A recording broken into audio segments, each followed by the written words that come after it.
CMR shopping mall మన BHEL circle లో మార్చి 20న energetic star Ram Pothineni గారిచే గొప్ప ప్రారంభం. హైదరాబాద్లోని జవహర్లాల్ నెహ్రూ జూలో 125 ఏళ్ల వయసు గల తాబేలు మృతి చెందింది.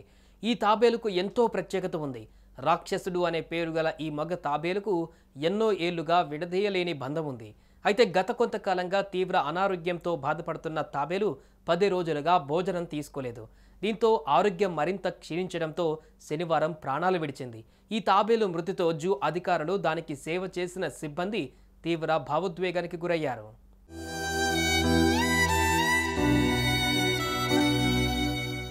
హైదరాబాద్ నగరంలోని సందర్శించదగ్గ ప్రాంతాలలో నెహ్రూ జువాలజికల్ పార్క్ ఒకటి.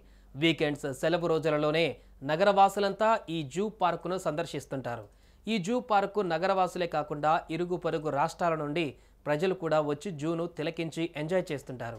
300 ఎకరాల స్థలంలో ఉన్న ఈ జంతు ప్రదర్శనశాలను చుట్టి రావాలంటే సుమారు 6 నుండి 7 గంటలు పడుతుంది. నెహ్రూ జువాలజికల్ పార్కులో 1500 కంటే ఎక్కువ రకాల పక్షులు, జంతువులు, సరీసృపాలు ఉన్నాయి. ప్రకృతి ప్రేమికులు, కుటుంబ సభ్యులతో టైం స్పెండ్ చేయాలనుకున్న వారంతా ఇక్కడ వాలిపోతుంటారు.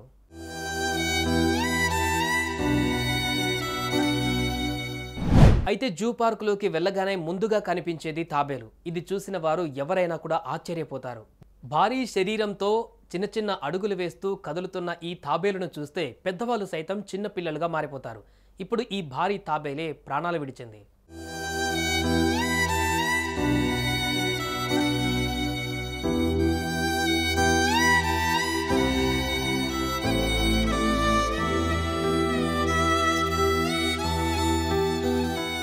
పంతొమ్మిది 1963లో నాంపల్లి పబ్లిక్ గార్డెన్స్ నుంచి ఈ తాబేలును జూ పార్కుకు తరలించారు. అప్పటి నుంచి ఈ రాక్షసుడు అనే తాబేలు జూ పార్కులోనే నివసిస్తుంది.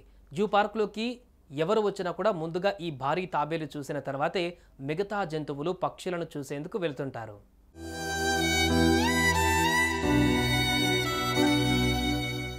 నెహ్రూ జూలోకి ఎంట్రీ ఇవ్వగానే ముందుగా పలకరించే తాబేలులో ఈ రాక్షసుడు తాబేలు ఒకటి. 125 సంవత్సరాల రాక్షసుడు తాబేలు గత కొంతకాలంగా ఆరోగ్య సమస్యలతో బాధపడుతుంది. దీంతో గత 10 రోజుల నుంచి ఆహారం తీసుకోకపోవడంతో ఆరోగ్యం మరింత క్షీణించింది. జూ అధికారులు చికిత్స చేయించినప్పటికీ ఫలితం లేకుండా పోయింది. శనివారం జూలో ప్రాణాలు విడిచింది.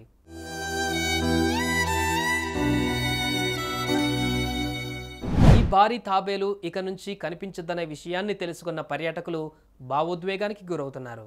సుమన్ టీవీలో మీ పర్సనల్ అండ్ బిజినెస్ ప్రమోషన్స్ కోసం కింది నెంబర్కి కాంటాక్ట్ చేయండి.